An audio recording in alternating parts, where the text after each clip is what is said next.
Voilà. C'est fini, les jours de Joseph Kabila sont comptés. Les M23 divisés. Bertrand Bisimou a dit non aux propositions données par Joseph Kabila. Walikali libéré. Bukavu bientôt par les Ouazalendo. Nini Zoleka. Bote ba Congolais, bote na fino, ba internaute, ba abonné na biso, il y a Docta News. C'est très heureux où nous sommes très ravis.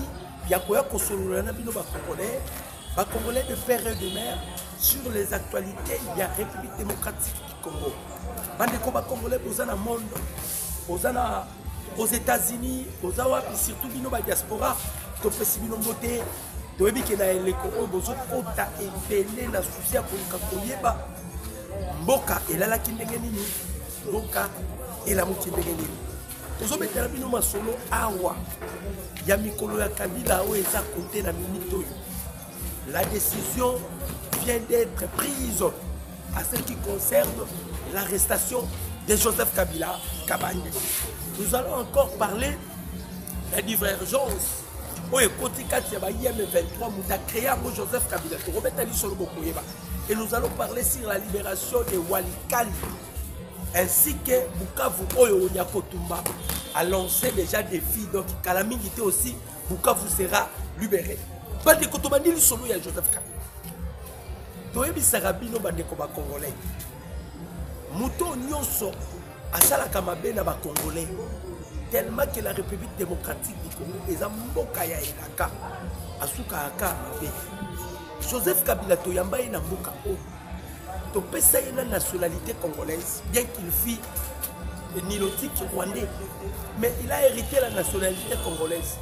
Oyo mutu ya Joseph Kabila ngai kosala après kolongwa na na pouvoir. Kabila lingaki a consolidé parce que les présidents de la République azalaka na makanicité ya kobenga na Kabila na pouvoir. Azalaka na makanicité ya kosala ke Kabila azala en exil.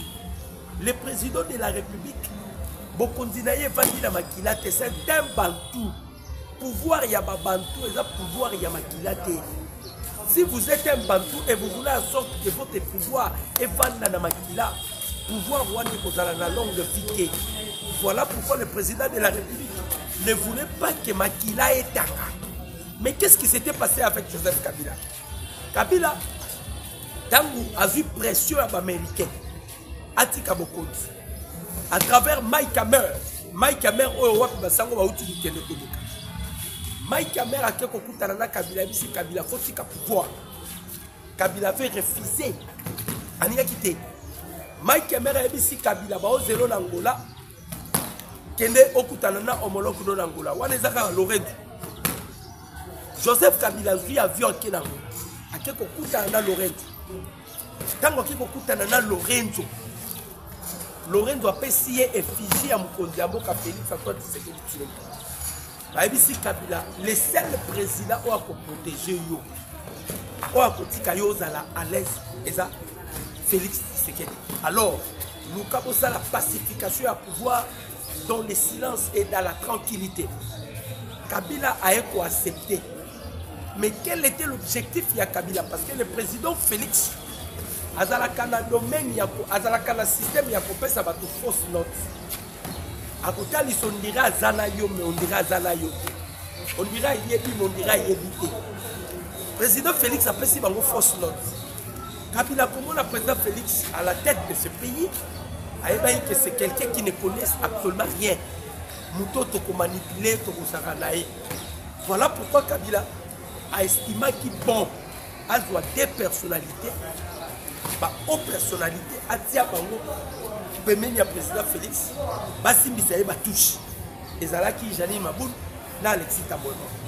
Mais quand le président Félix a eu à franchir la ligne, qui est sur le mention et déchéance, ou a violé la Constitution, et a qui repère ce qu'on Kabila flousse. Kabila pesi flous mais Kabila moyen ça la rébellion la Kinshasa c'est la guide. Kabila a délégué Obemina. Obemina quoi qu'il a bande de Babali parce que combat va activer la milice, la rébellion, pour étouffer Tshisekedi, na mandat na ye à ça les locaux. Ils ont créé Mobondo. La guerre ethnique, ils ont créé Mobondo. Objectif est pour empêcher Kaka Tshisekedi à émerger à ça les locaux. Et si lui, ça ne marche pas. C'est ce qui a poussé que Joseph Kabila Abima Libanda a la soi-disant thèse. Or, les thèses que Joseph Kabila était allé faire, ce n'était pas thèse à ma place. Kabila avait planifier comment revenir au pouvoir.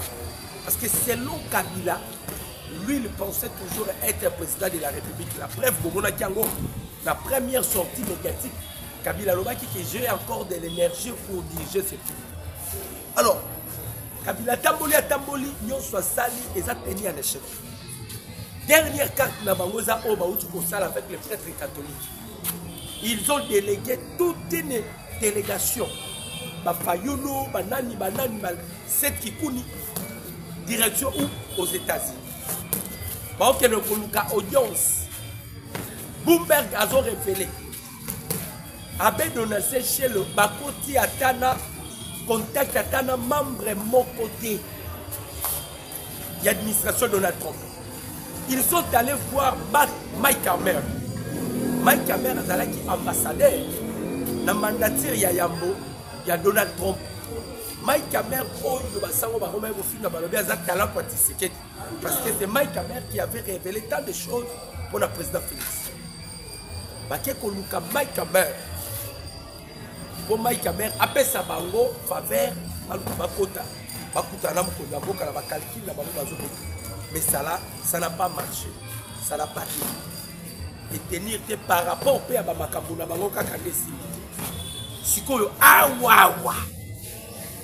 le sénateur, il y a Virginie. Baouti qu'on voté loi, résolution 1934, ils se sont décidés que tous les acteurs politiques vont commettre des massacres, des atrocités, des viols, des crimes. Il faut qu'ils soient donc traduits en justice le plus vite possible. Balanda bangola lo mango la justice. Baye nyonso oyo va contribuer kaka mabe pour la boka na biso. Waneza ba sénateur ya Virginie. Directement va pour saisir l'administration de Donald Trump ainsi que le département État américain. Et le département État américain à son tour hier a saisir maintenant ces pays. Et le premier non figurant, c'est Joseph Kabila.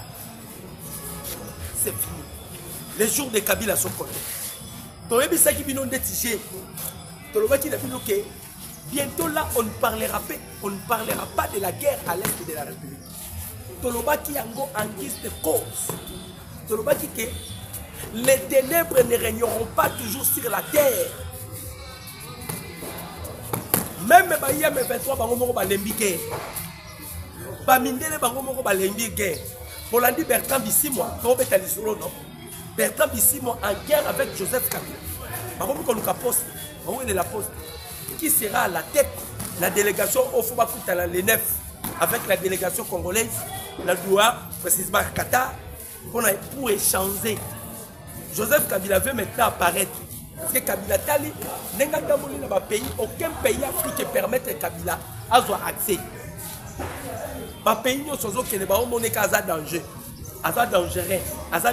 C'est alors maintenant que Kabila prend conscience. Il y a parce que le gouvernement congolais va traiter maintenant avec les M23. Et le président Félix est d'accord. Pourquoi le président Félix est d'accord? On se rend compte que les M23, soit c'est l'armée rwandaise, parce que c'est un coquille vide. On doit maintenant dialoguer directement avec l'armée rwandaise. Maintenant, Kabila veut s'emparer. Bertrand Bissimo et Bissi Kabila, plus question. Tokemba awa bisomoko. Yo zalaki, soki wapi. Comme dans un moment de négociation, awa biso fait toujours luka. Balongola biso ba sanction. Parce qu'on doit négocier. Et Maman Thérèse Kaïkwamba, elle avait catégoriquement refusé. Basenga qui a ministre va sentir que les choses ne sont pas comme ils ont pensé que les choses doivent être. Makambo komi mobubu makasi. Makambo komi tellement mobubu, oh bah on se rend compte qu'ils ont commis des erreurs. N'engue batali sikoyo, à lire où va les choses, non, on doit s'incliner. Bandeko, le président Félix, il maîtrise la géopolitique. Bitumbo tozalango eza géopolitique. Bakabila hors géopolitique. Bakatum hors géopolitique. Le président Félix est le seul qui maîtrise la géopolitique. Voilà pourquoi il y a une différence. Partout où il y a la diplomatie, Ndenge Kondo était Tshisekedi à Lobaka. Alors quand Joseph Kabila va se réveiller de ce sommeil pour aller faire la diplomatie, à Okuta Bakadena et Kangi Bapor. Bakadena et Kangi Bapor. Et puis effectivement, il y a des cadenas au Kangi Bapor. Ils sont maintenant en difficulté. Dans la diplomatie à président Félix, tu récupéré Ambongo. Ambongo, il était devenu un témoin gênant. Tu sautissé Ambongo. Parce que a mandaté à Kessala na Vatican. Normalement, il sera dans l'obligation d'être remplacé par un autre évêque. Donc, le président Félix active maintenant. Donc, pour boucher là où il y a des sources. Et si on a compris aussi que la Cinco, nous sommes allés maintenant voir la Cinco. Donc, parce que quand on déloge déjà Fricolé Ambongo, la personne qui va remplacer Ambongo, pensez-vous qu'il sera en connivence avec Bachol? Bachol et Homo qui va déjà et comprendre les natures là-bas. Ce sont les ennemis de la République démocratique. Mais ils se cachent derrière leurs robes sous prétexte qu'ils sont des hommes de Dieu. Or que ne sont pas des hommes de Dieu, ce sont des politiciens en robe. Ils se cachent derrière la prêtrise, mais ils ne servent pas la prêtrise. Toute une délégation va accueillir la Maison Blanche pour empêcher que les États-Unis aient signé un accord avec la République démocratique du Congo. Totali bango na gauche, totali bango na droite. Dernière Enoyo, Eno et les Kinandelo. Eno et les Kinandelo. Les églises, la Cinco, je ne parle pas de l'église catholique, mais je parle de la Cinco. Mais le président Félix étant diplomate à Baki, on a fait la diplomatie et on a écarté Frigolais à Bon. Nerazan Azolela. Azolela. Ok, ça la mafia na Vatican. Ambon. Il va aller faire mafia, il va aller faire mafia na Vatican. Un espace ni on ça la mafia na Vatican. Frigolais à Bon. Coincé, abattu. Donc on a détruit la Cinco. On a détruit la Cinco. C'est lui qui chapeaute la Cinco, non? C'est lui qui donne des injonctions tout en état travailleur de Katoum. Le président Félix Abibo Tika, je maîtrise la géopolitique.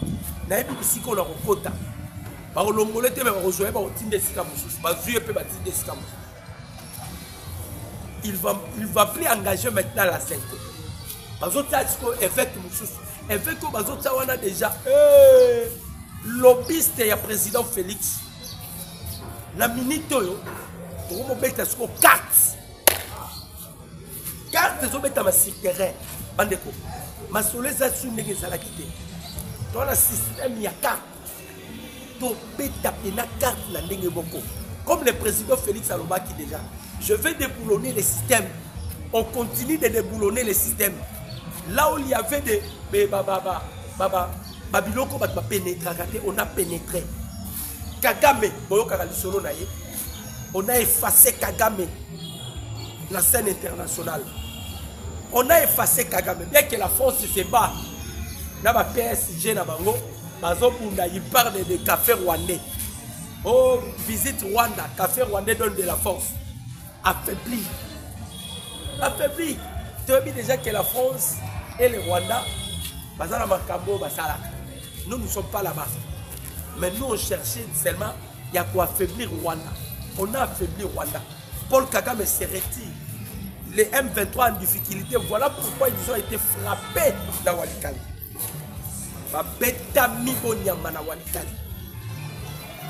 À l'heure où je vous parle, 100% à Walikali est contrôlé par les Wazalés. Dans le bien, 100% à Walikali est contrôlé par les Wazalés. Yakotumba avait déjà promis. Alors, un mois c'est beaucoup. Et Goma et Bukavu sera dans la main des Wazalés. Les Wazalés ont activé maintenant. D'abord, on a premièrement commencé à récupérer Kigoma. L'objectif est d'aller quitter Kigoma. Pourquoi? Kigoma, ils ont permettre Bango, ils ont aérodrome, ils ont permettre l'ennemi qu'il soit ravitaillé. Or, la guerre, pour affaiblir l'ennemi, il faut d'abord empêcher les ravitaillements. Parce que ceux qui faisaient leur force, c'est qui n'étaient pas ravitailler. Yakotumba étant mathématicien de guerre. Yakotumba a dit non. On doit empêcher que l'ennemi soit ravitaillé. Pour empêcher l'ennemi soit ravitaillé, il faut récupérer l'aérodrome de Kigoma. Comment maintenant on a récupéré l'aérodrome de Kigoma? Parce qu'il y avait plusieurs dispositifs. Ma dispositif, voilà, c'est l'ennemi qui avait placé, l'ennemi d'Atsakiango. C'était seulement pour contrôler parfois pour détruire. Les Wazalais doivent détruire tous les dispositifs pour l'ennemi attaquer la Kigoma. On a détruit ça. Après qu'on détruit Yango, il y a Kotumbatindi unité na Emoko. Et apparaître Kobimananzela Sima. Ils ont frappé ceux-là qui faisaient leur sécurité na Kigoma. Babomina nous baïa mais 23 nyoso bandé ko payer sur Kigoma. Tant ba koti ba récupérer Kigoma. Ba o bazalaki na Walikali centre. Ba o déjà ba kotaki ils étaient maintenant contrés. Pourquoi? Parce que ravitaillement koyate. Bandeko. Allez, babandiko pour chercher bango. Toyebi ça qui est ennemi. Même ce qui est encore Sultani Makenga. Makenga, lorsqu'il a été interviewé par un journaliste français, Makenga Loba il blore Alobi à lire où va les choses. Soit ça serait notre victoire, soit ça serait notre disparition. Et le président Félix a décidé de faire disparaître les M23. Que les M23 n'existent pas. Que les M23 n'existent plus. Tolito si la nana ba M23. Le coup là ba M23 va comprendre les Bertrand ici moi va comprendre. Il y a un moni basa en quai de poisson avec Joseph Kabila. Bertrand ici moi a boudé Kabila lui plus question. C'est moi le représentant des M23. L'invitation il y a Doha et il y a qui la Kombola. C'est moi qui ira le 9 avril Awa pour continuer de pourparler. C'est pas toi qui seras à la tête. À Boyango. Parce qu'il y a Kabila comme yo pesimbo abo. Directement Kabila sali bonche na ye. Bertrand ici moi sali bonche parce que na kati ya ba M23. Il y a ceux-là qui sont pour Kabila, il y a ceux-là qui sont pour Bertrand ici. Donc ils sont maintenant en quête de poissons. Nenge to bandai kolobakaka.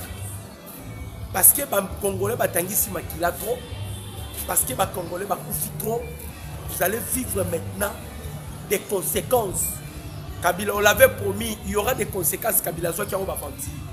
Donc, Kabila, il y aura des conséquences. Où en sommes-nous?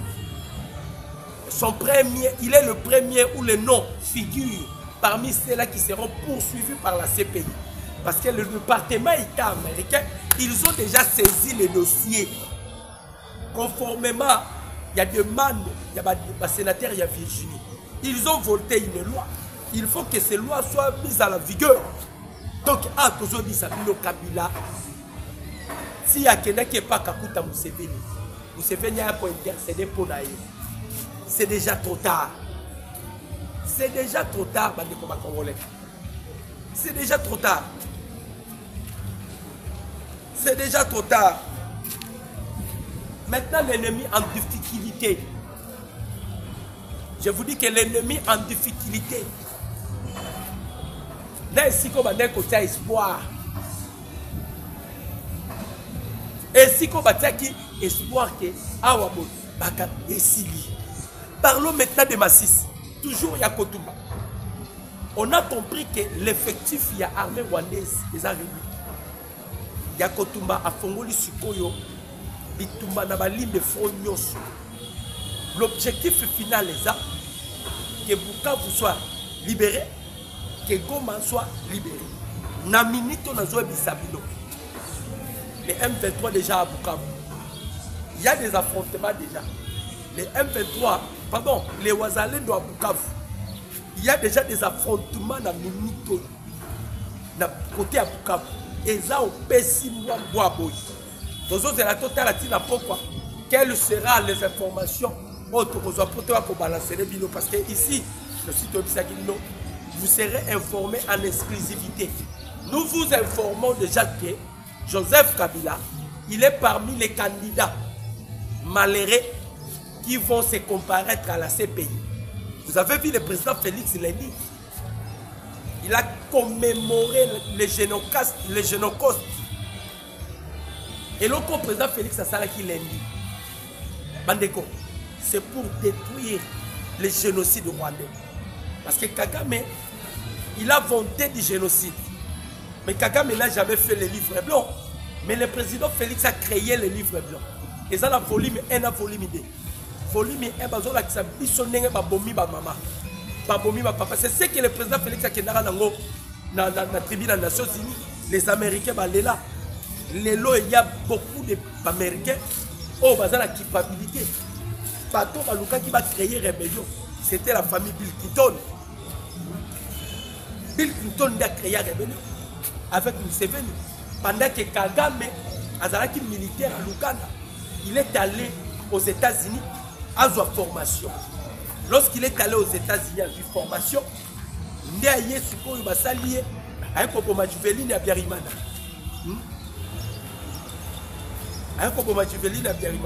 Parce que dans Rwanda, il y a 3 tribus, il y a Tutsi, il y a Mautu et puis il y a Toa. Quand dans Rwanda, Kagame avant-hier, il a tué 4 officiers rwandais. Abomi bango pour la nuit. Les officiers rwandais ont dit que le règne de Paul Kagame est à sa fin. Quand on a bango mususu bakeba memi ba bisi Kagame ba officier ba komi kotonga yo. Balobi reine na yo za fait. Effectivement, les reines de Kagame est en fait. Kagame komi na sukati. Même la chute de Kagame, parfois Kagame lui-même se pose la question. Comme il avait sous-estimé la politique, il y a président Félix. Le chef a promis qu'il va Congolais le respecter. Si ça demanderait ma tête à l'est de la République, je suis prêt de le livrer. Mais pour que est là, la guerre est ici là. Et nous vous informons que la guerre est commise vers sa fin. Parce que tous les acteurs au Bazar qui ont l'atrocité à l'est de la République, il y a ceux-là qui se retirent déjà. Bazo s'est retiré par rapport, il y a pression à l'Américain. L'envoyé spécial, il y a Donald Trump, Bazoya. Azo qui est dans 3 pays où Donald Trump a mettre en garde. Kenya, Ouganda et Rwanda. Donald Trump a mettre en garde. Maintenant, mais c'est Massad Bolos. Il commence par Ouganda, Kenya, Rwanda et puis Azoya Kokutana, président Félix, pour continuer de pourparler des discussions à ce qui concerne les accords prévus entre la RDC et les États-Unis d'Amérique, les accords sur le minerai critique. Où les Américains c'est qui a sauvé les États-Unis d'Amérique. Voilà. Bandikoba Congolais. C'était avec plaisir de partager ensemble avec vous, le peuple congolais, ce numéro de décryptage. Nous avons informé que Kabila Bazo Kangaye. Bazo Kangaye parce que le sénateur, il y a Virginie, va saisir le département État américain et le département État américain va saisir M. Karim Tam. Donc il y a qui Kabila, Bikoki, j'ai dit, et je vous remercie.